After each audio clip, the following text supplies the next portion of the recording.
the signal on my end. Hi, I'm Daniel Kellogg, president of Young Concert Artists, and I'm here with composer Catherine Balch. Katie, welcome. How are you? I'm good. How are you, Dan? Good. I want to start off by asking simple questions about where you are and what you're up to. But first, we need to offer a huge congratulations. It was just announced that you are the winner of the 2020 Rome Prize as a composer, and we will get to that, but congratulations. Thanks. So, yeah, just to start off with, where are you right now?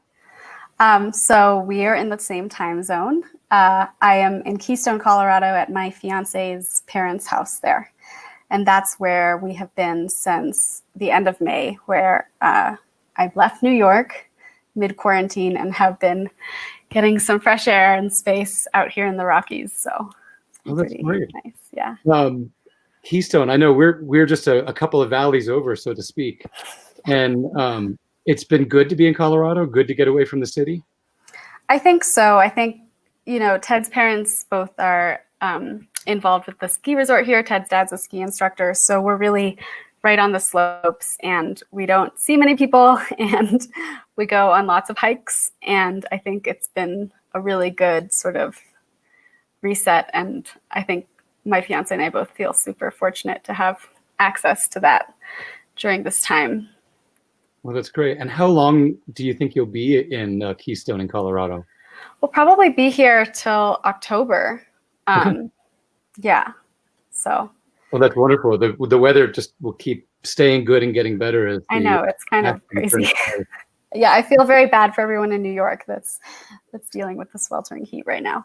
Well, and of course you were in New York when the pandemic sort of broke out and things shut down in mid-March. You were in your apartment on the Upper West Side in Washington Heights? Yeah, in Washington Heights. And you were finishing a semester, right? You were teaching at Vanis? I was teaching at Mannes and at Columbia, where I am currently a doctoral candidate. So two classes, and then a studio, a private studio. So like many faculty all over the country and all over the world, you suddenly switched to online teaching. Yeah. Was that hard? I felt actually the transition to online education was okay.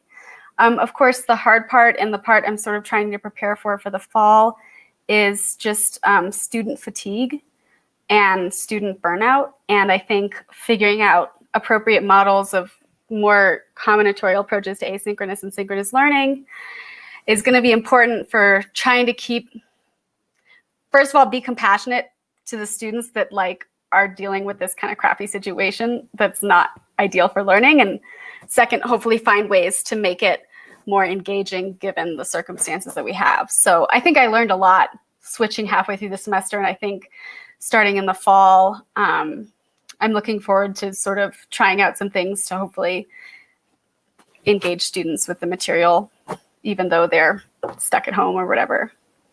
Was it exhausting to sort of finish out the semester in an online format? It was mostly just really depressing because I taught music humanities at Columbia, for example, and I had a class of 25 super thoughtful, engaged students. And I watched the sort of engagement factor just drop off. And yeah, I felt bad for my students. I think it was a difficult situation and it's difficult to be excited about learning amidst everything going on. So it's mostly just a little sad. And of course you were in New York, which was the sort of the first place in the US that had an outbreak of great strength. What was New York like at the time? I mean, it was a bummer. I'm sure if anyone here is listening from New York, they would agree. It was hard. I mean, we live in these small units and New York is a city where you don't go there for the living space, you go there for the living environment, and everything about that environment was sort of taken away. So I think I was really lucky that my fiance was able to come over from Chicago and be with me for those 3 months. But yeah, I mean, it was hard not seeing my friends. It was hard, I moved out of New York. I won't not seeing myself coming back for the foreseeable future. So it was a strange way to sort of say goodbye to that community. and a lot of my colleagues, that have been a really important part of my life for the past 4 years. How long had you been in New York? Were you there for about 5 years? Yeah. Since I started my doctorate at Columbia in 2016. So 4 years. Yeah. Yeah. Yeah, it doesn't give a good sense of closure to have to pack up, leave town, not seeing anybody, not celebrating any of the things that you love. I know I've heard you talk about how challenging this is as a musician. For you, what does it mean to have lost live performance for a period of time? Yeah, I think for young composers generally, but I guess for me specifically, the way I feel like I develop artistically and get creative energy is by receiving feedback on my work through the medium of live performance. So that like transference of material that is abstract and written into something that is real and exists in the world is a really important part of my creative process. I'm not really a composer that can just write sitting at the desk. I need that like real live oral feedback. So I think creatively it was kind of a bummer for a while. I also felt a lot for my musician colleagues who I think composers in some ways are a little luckier than other performing artists because they can continue to work. But if you don't have any gigs lined up, then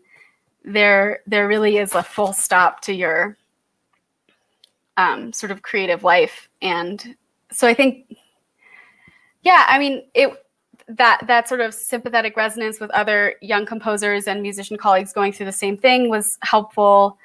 I think I'm in a much like healthier creative place now. Yeah. I've heard many people talk about, especially composers, days or weeks where they wanted to create and they just couldn't. It was just the weight of what was going on was too much. Did you go through ups and downs, or were you sort of steady in writing? Yeah, I didn't create for a while, but that's okay because there's always lots of other things to do with the world. I mean, one thing I've been doing a lot is reading and just educating myself a little more about the world around me and the history around me that may have not been sort of the center of my focus and became the center of my focus because it was the appropriate time to do that and it was the necessary time to do those things. So I think like I found ways to keep myself very busy that haven't involved composing, and that's okay.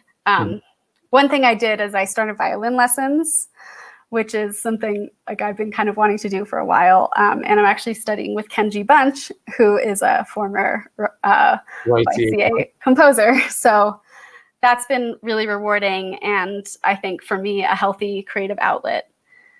So it's like, maybe I wasn't composing for a couple months, but I felt like I was busy and active and trying to find meaningful ways to engage with the world that didn't necessarily have to do with writing notes down on the page.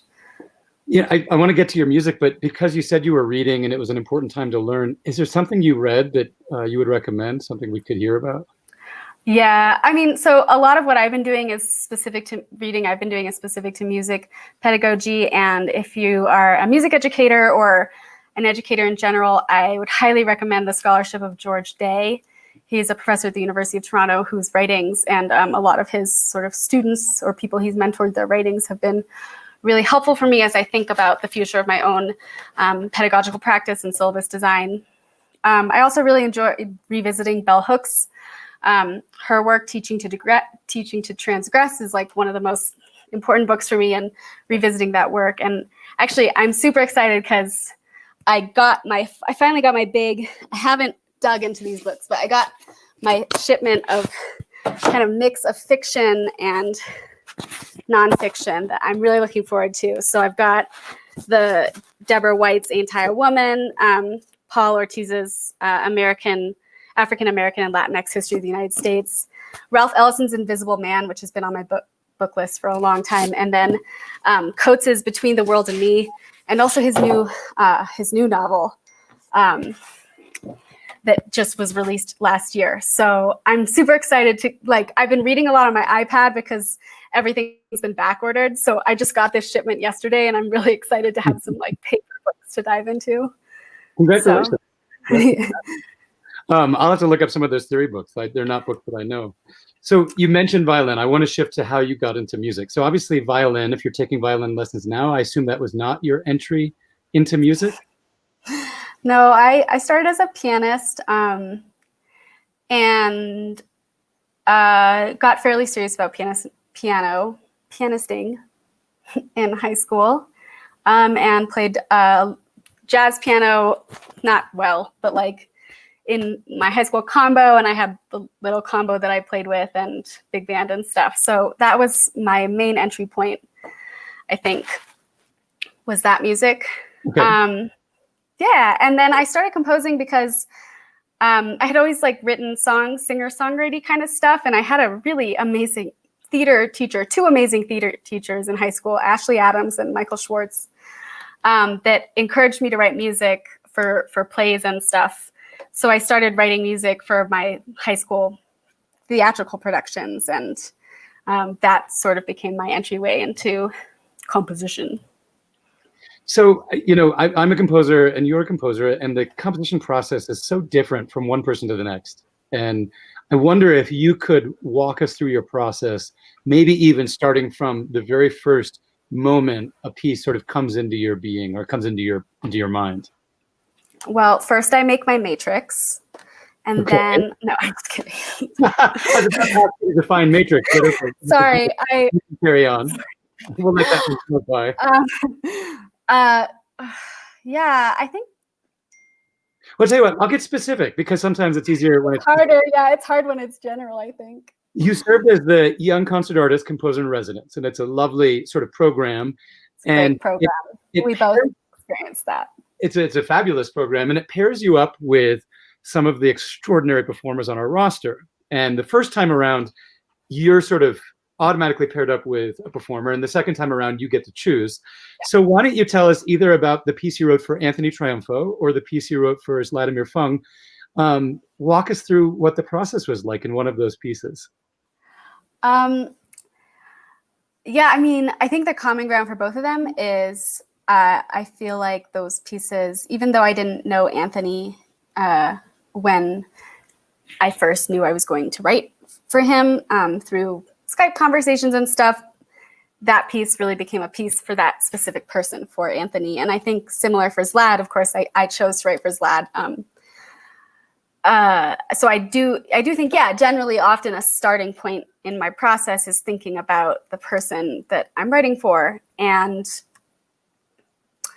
sort of getting to know them musically, either by like stalking them on the internet or just our friendship. Vladimir and I had known each other since we were both students at Aspen in 2000. 2017, because I think I met you then. I don't think it was earlier than it was way earlier than 2017. I think. Okay, I've been a couple times. I don't remember. But yeah, so okay, so I guess with so you think about the performer, you get to know them musically, maybe a little bit even outside of their music. Yeah, I would like to think so. I think also that getting to know each other process is one of my favorite parts of the writing and rehearsal and bringing to life process. And okay, I'll try to be more systematic. So like, yeah, so Zlad. So I knew I wanted to write a piece for Zlad. I also knew I wanted to write a piece for Tengu Irfan, his collaborator, because I had met both of those wonderful people at Aspen. And I knew Irfan could play like everything. So I knew I wanted to write him a piano part that was like, that captured that sort of like intense, crisp virtuosity that he has. And so that was like one starting point, was like the sort of affect of the piece. And then the other starting point often tends to be like a sonic idea that I get excited about. So in the case of my piece for Irfan and Zlad, Zlad and I had talked about like, oh, we don't want this to be the like awkward new music piece on the program or something. So I thought about pairing it a toccata with the Brahms E minor sonata. And so, okay, so like, how does one do that? Like, why would one care about doing that? Like, especially someone like me who writes, more like extended technique-y music. So I thought about that piece and wrote this chord progression for the end of Vlad's piece that would go a taka into the Brahms. And that was sort of the first thing that happened. But then, of course, I wanted to like mess up the chord progression a little. So I prepared the piano. Let's pause for a second, because you've mentioned a couple of words. And if there are, sorry. You talk about extended techniques. So for anyone that doesn't know, no, it's okay. It's wonderful to slow down and think about these things. Extended techniques is a way of making sound on an instrument that's, let's say, unconventional. Yeah, so we can, another way of saying extended technique is non-conventional sound production or unconventional sound production. So it would be, for example, and my violin's packed up, but for example, instead of like playing a nice sweet long tone on a violin, what if instead you used a thimble, which is a technique I love, to sort of tap the strings of the violin and get a very delicate sort of ticking sound? Or what if instead of a fortissimo tone, you put even more pressure in your right hand and instead got like a sound? These would all be kind of extended techniques. And at its core, you and people that really explore this area are fascinated by timbre, color of tone, and the different kinds of color. I mean, a pitch is describing a certain frequency, but color could be anything. And yeah, or you could even say a pitch is actually describing a perception of a timbral array or composite of many frequencies. We just sort of, our ears pick out that, what's called a fundamental typically, or a certain frequency range of that pitch. So I'm interested in like holding a magnifying glass to like da, like what's inside that da. There's all this sonic activity. There's all this air moving. What is that? What life, what atomic life is inside of that I can sort of magnify or exaggerate in my own sonic practice, if that helps sort of clarify. That's fantastic. So going back to the piece for Vladimir, the other thing that I heard you say is that you had some initial ideas and then a lot of things sort of grew out of that in a fairly organic way. Is that? Yeah, the word organic is like composer's like favorite word. It's like, so yeah, I mean, I guess organic. I'm trying to think of like, but there's a germ of an idea and then things grow from that as you play with it, investigate it. Yeah, I would say that my process, like I try to be pretty playful. I certainly discard a lot of material. So I definitely like write a lot more material than what ends up being the piece. And I don't really have problems throwing material away. And even after a piece, Anthony and I sort of talked about this in his Throwback Thursday video, the amount of times I revised his piece, like it's still being revised. So I feel like I'm always playing with material. And I'm not really, I try not to get stuck in like my idea of what a piece is from the beginning. I try to be open to like the fact that can change. Wow, that's great. And so that it will continue to change. And so a piece, I mean, you might return to something 30 years from now that you wrote yesterday. And yeah, I mean, I have like a whole list of pieces in my like to-do list of things to revisit, moments to revise. So I'm kind of one of those compulsive revisers, I guess.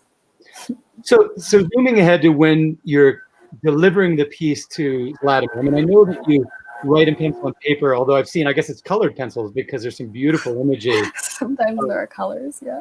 Yeah, I love that. I'm going to pause. What do the colors mean when you're using colors in the score? It's just like shorthand, like for my own memory, like,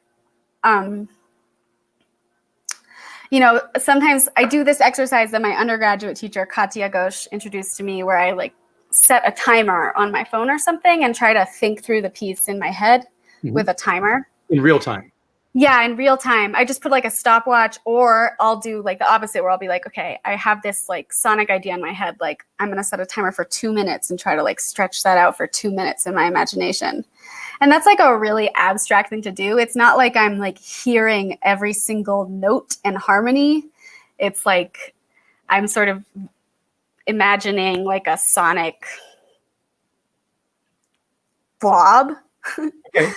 And so, okay. so like color coding is just a way for me to remember, like, what was I trying to imagine and what was I hearing? So when I go back to actually like write the notes and the rhythms, I just have like a little shorthand. All of notation is a shorthand because Yeah. really the piece doesn't exist until somebody's bringing it to life. Yeah. Yeah. So I'm going to jump ahead to when you deliver the piece to Zlatomir and then you go to the first rehearsal. How much is discovery for you and how much is knowing exactly how it's supposed to go? Yeah, it depends on the piece. So is Zlab like, okay, so I'm a pianist and I know Zlab's playing and it's a duo. So that's like something that my head can kind of wrap itself around, you know, like imagination wise, like I can like kind of like get a sense of what that'll sound like. But with like orchestral music, it's almost always something as a massive surprise to me because I just don't have the capacity to imagine that in my brain. And then you hear that and then you're like, oh, that's what that sounds like. And that becomes a little sort of audio file in your brain toolbox that you're like, oh, now I know what that texture sounds like. So the next time I'm going to write something weirder so that I can discover something new. Because you have a starting point. Right, right. So yeah, I think with the duo kind of stuff, I mean, that's why I really like writing duos is it's something, it's like basically like two things. Like I can sort of, I have like the musical inner ear to deal with that amount of information. So I think with Zlad, it was really fun writing this like really dense, crazy piece because I had, it was like, not, the amount of information was not so overwhelming, even though it was quite dense, that I could sort of work it out in my head and trust that Zlatomir would also be able to work it out, like would be able to see the score and be like, oh yeah, this makes musical sense or whatever for him. So it was great. I mean, when I heard Zlad play it for the first time, I was so excited. There were a couple of scary videos where he sent me like just to check in to make sure he was doing things right, of like things way under tempo. And I freaked out and was like, oh no, did I write something like completely impossible at the tempo that I wrote it at? It's a scary art form because you write often in isolation, imagining the final product. And then if you're not performing it yourself, you turn it over to somebody else and you put the piece into their hands. Right. I know that you've worked with some outstanding collaborators. For you, what is the ideal collaborator? What's your best performer that you could work with? My friend. I mean, someone who's my friend. I mean, the person I've written the most music by far is Robin Bollinger, who's my best friend. And so, of course, like everything I want to write for her because I feel like I don't know, you'd have to ask Robin, but I feel like when I write for her, I'm like really writing for like that special Robin sparkle. And yeah, I mean, just a friend, I think. Okay. Yeah. Well, that's great. Well, I know you've also talked about the kind of musician that needs to have the nuance and the expertise to handle the timbre and the language that you use in your pieces. Yeah, I think my friends are all pretty cool. Okay. Well, certainly the pieces I've known have been performed by some extraordinary people. Yeah. Like and Anthony. And all right, I need to make sure I talk to you about the Rome Prize. I think, as a composer, the Rome Prize is one of the coolest things that can happen to you in your lifetime. So, congratulations. Oh my God, it's all downhill from here. No, there's many awesome things. But I mean, in terms of accolades or experiences, can you tell us a little bit about what the Rome Prize is and what it means or what it will be? Yeah, so the Rome Prize is a fellowship given to 2 composers every year. My colleague at Columbia, William Dougherty, was the other recipient this year, which is really exciting for me because he's somebody whose music I've admired for a really long time. So it's a fellowship to live and work at the American Academy in Rome.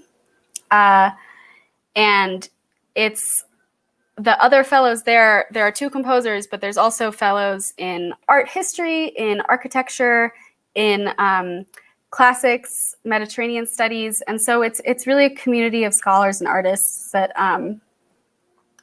come together typically in previous years for a 10-month residency to just live and work and be sort of in very comfortable, beautiful circumstances to do that kind of work and to hopefully foster collaborations, interdisciplinary collaborations. So I think for people like me that are inclined towards being interested in lots of things besides music, and as you know, I was like history and political science major in my undergrad, the prospect of meeting people outside music that do creative and scholarly endeavors and getting to know their work, getting inspired by that, potentially collaborating with people is hugely exciting. I think the other thing that is exciting for composers is the sort of time and space to work where you are free of teaching obligations, and your only job is just to figure out your creative stuff. Right. So they give you a studio to work in. They give you living quarters, which are separate, so you're not sleeping and working in the same space. Maybe I'll be. Well, you're allowed to, but you also have a yeah. I don't know how they'll do it this year, but certainly in the past, there's a communal eating area, so you have community over meals. Right. So it'll be a little different this year. So all of this is provided in a living stipend, and you get to go and be in Rome and spend weekends going to see things. How will it be different this year? What's being modified because of the pandemic?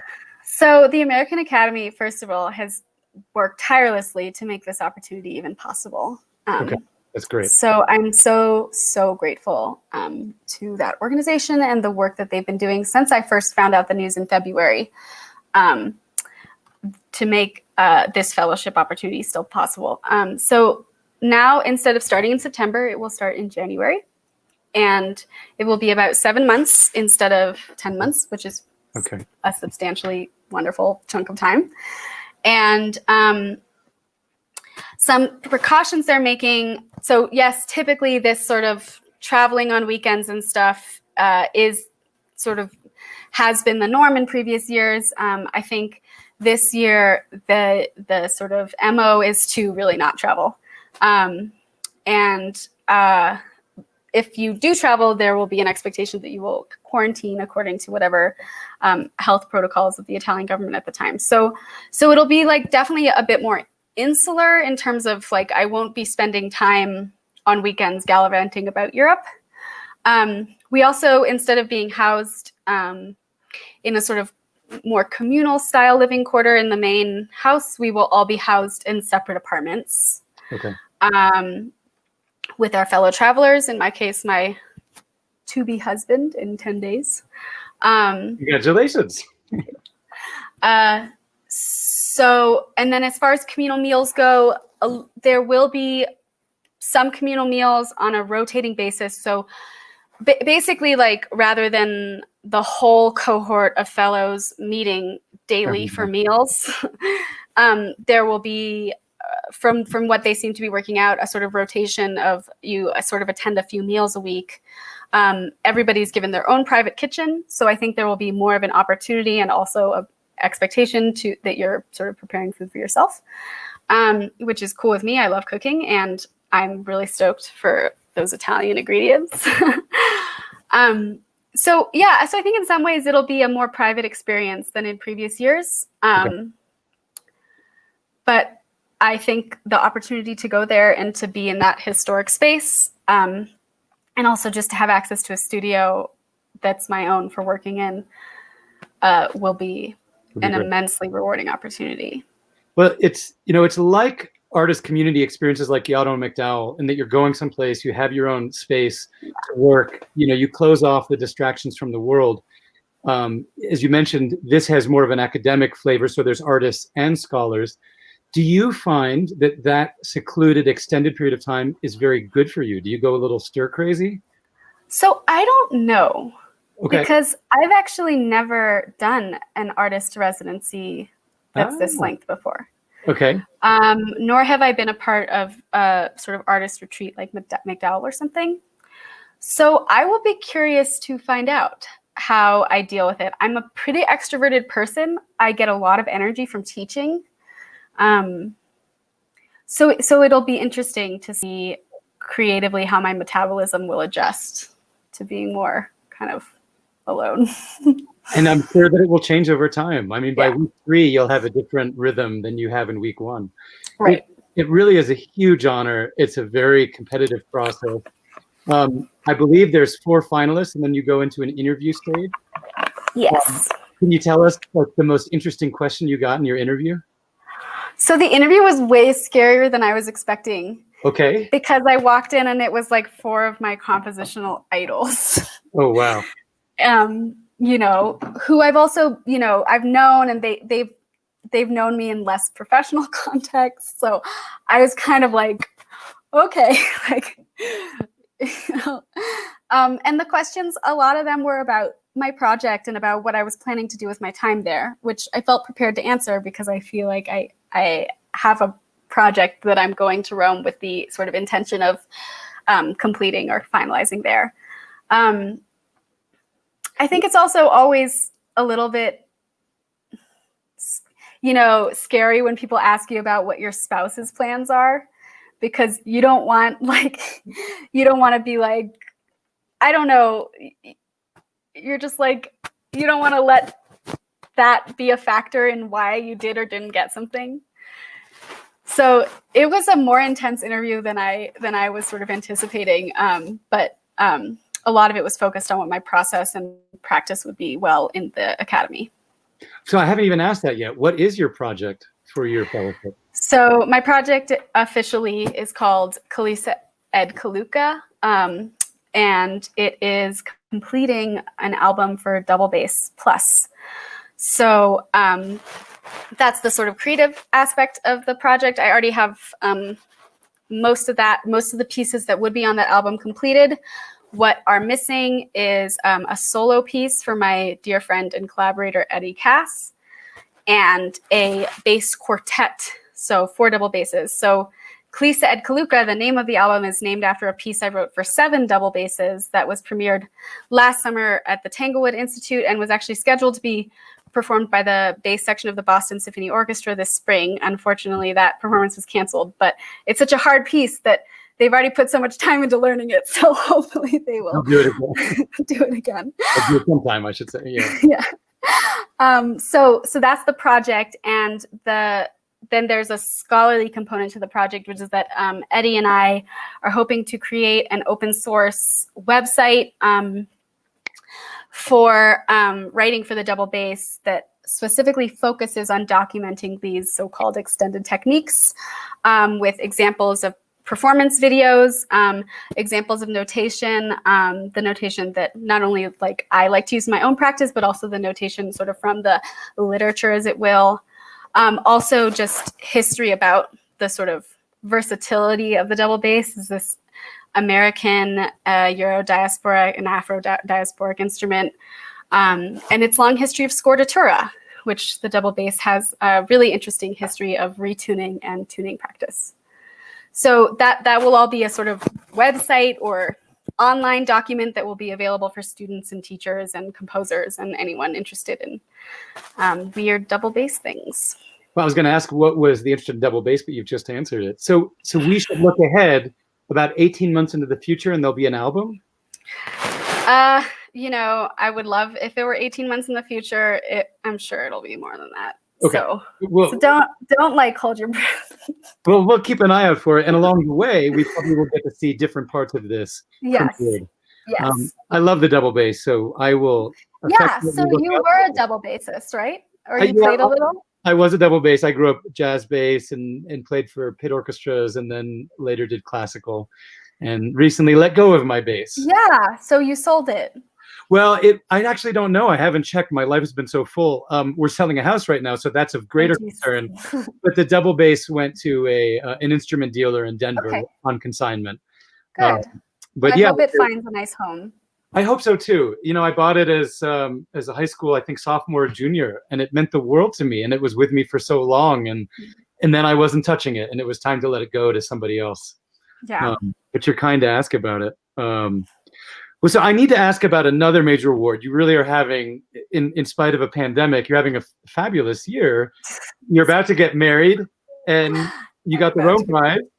And then also the Dallas Symphony just gave you a very substantial Career Advancement Award. Can you tell us a little bit about that? I think you remember, like, you were on the call when I found out I got it, I was just totally surprised. Yeah, it was not something I was expecting at all. Well, you'd been nominated by a musician that you don't even know. Is that correct? Yeah, so that was really weird. So I was nominated by Hilary Hahn, which was really weird because she's a person whose recordings come to mind when I think about the iconic concertos and the, Bach suites and Bach sonatas. Yeah. And yeah, I mean, so that I don't know how she got to know my work. I hope to get a chance to meet her and say a huge thanks, and express my admiration for her playing in person. I sent her a very fangirly thank you note. Yeah, so that was really exciting news. I think the other exciting thing about the Dallas Symphony's Women in Music Symposium is it's an opportunity for women all across the classical music industry, from performers to composers to arts administrators, to gather and talk about their experiences, share ideas, hopefully create connections and dialogues that will continue beyond the symposium. So I think that's another really nice part of the award, is the opportunity to be a part of that community. Well, it's a fantastic thing. And when you look at your bio and your resume, you've been recognized by some outstanding awards and organizations. You really are beginning a very robust and wonderful career as a composer. Does it feel comfortable as you're getting these accolades? No. No? Okay. I think,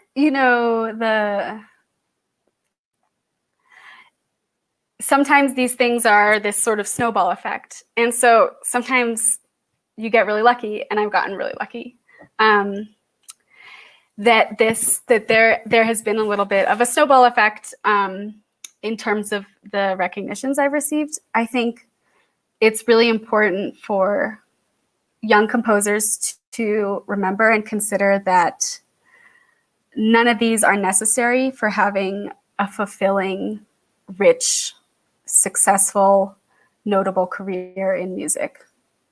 So though it's really helpful to be in your 20s and have this recognition, especially financially, it is by no means the only path. And I would never sort of expect from a student or a younger composer.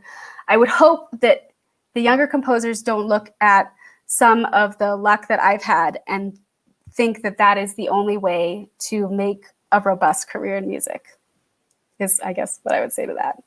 I mean, I'm borrowing somebody's studio to do it. Oh, nice. I'm in Aspen and using the piano room of an old friend, because where I'm staying, the internet connection is terrible. Katie, it's very elegant of you to point out that awards and accolades are not needed for a career to be fulfilling, meaningful. And certainly, as I know you, the way that you approach music making is paramount. At the same time, I think your music is wonderful, and your thoughtful artistic approach and the breadth of things that is included, I think these awards are very deserving. I do need to invite people to write in some questions. There's somebody, Juan Pablo Fortnite, that's been saying hello on YouTube. I don't know if that's a friend. And I'll invite somebody to text me questions if they come in. I will continue to ask some questions. But certainly if anyone wants to join in with some questions live, we will entertain them. You did a video for us recently where it was sort of giving a note of comfort and encouragement from your studio. And this is the studio back in Manhattan that you've now said goodbye to, but I'm sure that wherever you go, you'll be creating a studio. What is in your studio? Yeah, so right now, most of the things I normally like to play with, my little sound making devices, are in storage. But yeah, I think typically I like to surround myself with lots of ways to make noise. So right now in Colorado, I'm sort of set up in my fiance's parents' living room. I just have the piano and I have my violin, and I also have this basket of gravel that I've been using. I just wrote a piece for a friend, this wonderful soprano, Nola Richardson, that for soprano and crystal glasses, and then gravel, but she sort of plays the gravel with her feet, which is like a sound. I'll try to show you. It's a sound I really like, where it's just like, can you guys see? It's like a loud. Yep. So she just kind of like, as she sings, like makes this crunchy sound. So I stole the gravel from someone's driveway here. I'll return it. So that's like, so those kinds of things kind of end up popping up a lot in my workspace, or just like found objects. I also, Eddie Cass, the double bassist who I am collaborating with, his father makes wind chimes. I also love wind chimes, and I've made some wind chimes. His father's wind chimes are much better. But he sent me this incredible wind chime made from antique silverware that hangs right outside there and has just a beautiful sound. So I've used that. I just finished a piece for Robin Bullinger, another piece for her and electronics that samples those wind chimes. The other sound I've been really obsessed with lately is there's a river right outside here. So my fiance and I have made lots of recordings of different water sounds. So I've been trying to figure out ways to integrate the sort of different colors of noise that water makes in my pieces. So I guess those are the sounds in my studio right now. So when you talk about making water sound, so that would be a field recording. And I was going to ask, yeah, you love playing with sound, and you're inspired by sound. And maybe it even seems that sound or color or timbre is sort of a starting point. As you walk through life, do you always have an audio recorder with you? Do you discover things in random places and get sudden moments of inspiration? I think I do. I mean, I don't have I often like use my phone to record things, but Ted and I have recently started carrying a Zoom with us on hikes and walks in case we hear things we want to record. My fiance is an electronic musician and composer, and he's always gathering recordings too. That's a big part of his practice. So I think like now that we're living together, we're especially both always like, ooh, let's record that. So what is it? Well, first off, so you keep referring to Ted as your fiance, but it sounds like in 11 days, he will no longer be your fiance. Yes. So we're getting married on August 11th. So 12 days. Congratulations. Thanks. And you're going to do it in Colorado? Yeah, we're going to get married. Ted's father is going to marry us at the top of one of our favorite hikes. And we're super excited. Well, congratulations. And then I know that you have a cat named Zarathustra. Yeah, where is he? He's sleeping in the window. That's his favorite spot. You can't see him, but there's like a crevice behind the window and the couch where he spends probably like 20 hours a day. And I have to ask the question, did you name your cat after Strauss's music or after the original document? Or I actually named it after Nietzsche because I was a political science major in undergrad, so I always thought it would be funny to, call your cat after like this like super masculine philosopher king figure. He's like a little fur ball. And then when he meows, I can say the Strauss title. Okay. Zarathustra. Does your cat respond to Strauss's piece at all? Oh no, he's really stupid. Oh, okay. A question came in from Anthony Trampo, a flutist on the YCA roster that you collaborated with. And if people don't know, we recently rebroadcast Anthony's debut concert, which included a premiere of your piece. Is it Drip? Drip Spin. And so you interviewed Anthony about his recital, is that correct? Yeah. Where are you seeing these questions? Well, it's coming into me on my phone in the text. Oh, got it. Well, here's Anthony's questions. Are there any natural sounds you do not like or are averse to? I suppose like, fingernails on a chalkboard, although that's, of course, not a natural sound. Yeah, what's a natural sound I don't like? I don't know. I have to think about it. That's interesting. I suppose it's like asking a great chef if there's some essential ingredient they just can't stand. I think there are definitely certain sounds that have like a frequency bandwidth that I find like extremely grating. Okay. But there aren't any of those in Colorado. Everything's perfect here. we can dissect that statement. Not right now. I would guess that you must have a catalog of sounds, ideas that, you know, if you could have no new sounds or ideas from this day forward, you probably have a lifetime work of things you could delve into. Do you collect things? I think in my head I collect a lot. I collect a lot of things. I don't know. Not in a particularly organized fashion, but I also don't really believe in new sounds anyways. So like I kind of think like all the sounds are out there and it's just a matter of like we're picking up the same sounds and doing your thing with it as opposed to thing. Yeah. We're going to wrap it up in a minute, but I want to ask one sort of like heavy question, which is, no, it's fine. You know, you talk about sounds with such a pleasure and a delight. Is your interest in writing music, or your pleasure in music, has that changed over time? Do you, you know, find that you love music more and more with each passing year, or it ebbs and it flows?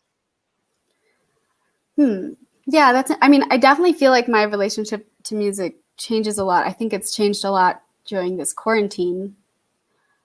But I've never been a person that is singularly interested. Like, you know, that kind of quote that's like, if you could imagine yourself doing something other than music, then do it. Yep. Like, I can imagine myself doing lots of things and being really happy. And so I think music becomes the way that it becomes the most sort of intuitive outlet for the expression of my self-expression of all the things I think are exciting and interesting about the world. But I don't think in my own practice, and I don't see in my own life trajectory that being the exclusive means of expression.